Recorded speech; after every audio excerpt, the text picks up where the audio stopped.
ginuntuhan na lawigan. Ang aking katawang pekamalan dilim Pangulo, Gloria Macapagal Arroyo!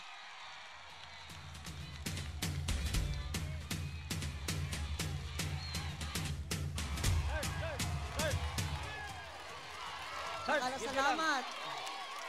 Dakal pong salamat.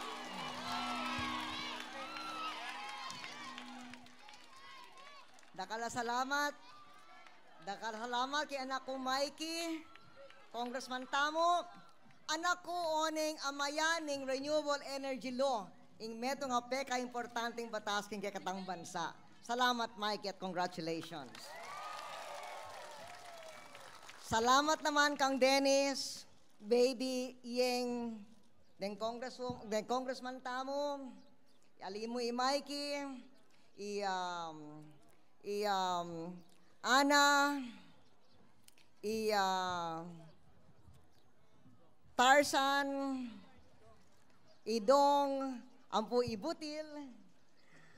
Salamat, Dennis, ampo Mayor Guerrero, ampo Ngaliwang Mayors, kingkatang distrita, po kikatang probinsya, ding board members, ganaganang opisyal at kalyado tamo.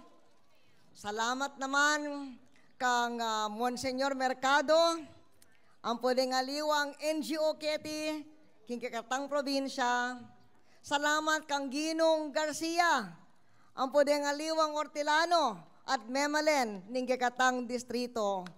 At Malkong Kabalen, dakal pong salamat kay Kongan, king laging suporta yu kanako.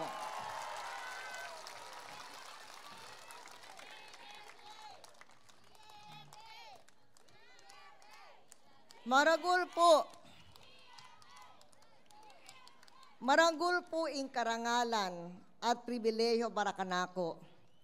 Makapagserbisyo king kikatang bansang Pilipinas. At ginawa tawong mga ragul at takbang karingbage patungkol king kikatang ekonomiya, king edukasyon, pamikaburi king yato, at panganggawang obra.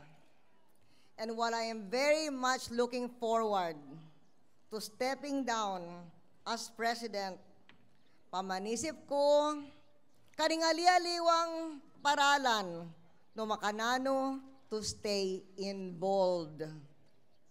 Linawin ko, ing magbalik maestra, in-examine ko, ing mangobra, kayabe deng NGO, patungkol karingali-aliwing issue, kalupaning manibat king environment, angga women's issues.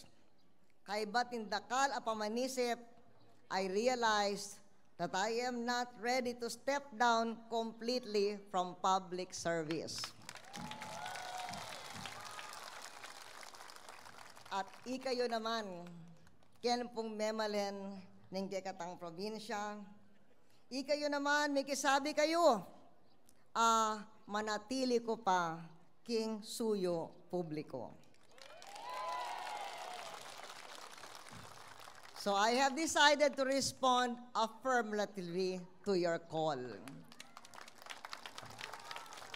Nung makanyan, pota, mag-file ko king kandidatura para congresswoman ng Segundo Distrito ng Pampanga.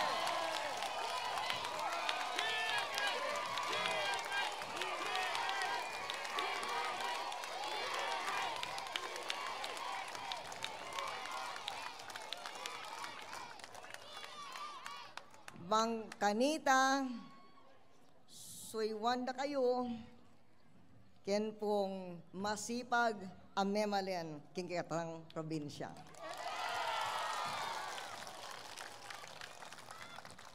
Ing suyo publiko,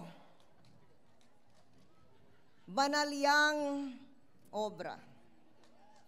At yun na king DNA ko, anyang anak pa ko. Siguro ding matuwa keti, kilala yu, ing pengari ko. At ako naman, magnasa kong patuloy, ang magkampyon, karing kailangan dading pakakalulo, makilaban para king mas masikan ay ekonomiya. at siguraduhan yung edukasyon, yung kalusugan, at ding obra, kayabot na ning ordinaryong pamilyang kapangpangan. Makanyan, ating kong oportunidad, ay sundoy pamagsilbi, kapamalitan ng pwestong mas malapit karing tao.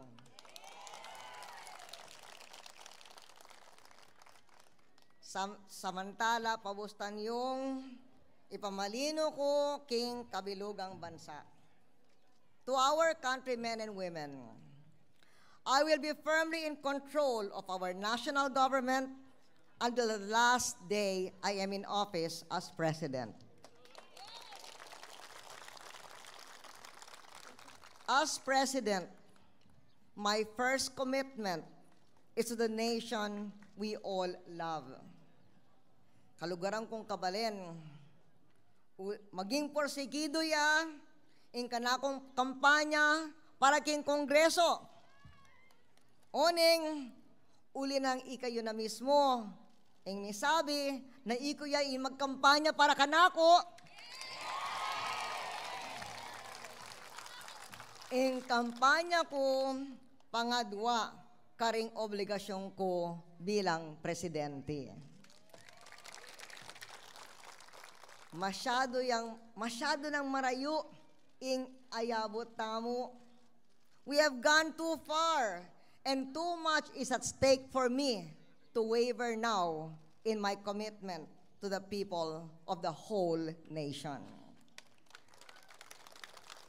And so, to my countrymen and women, I assure you, I will keep a steady hand on the tiller of the ship of state.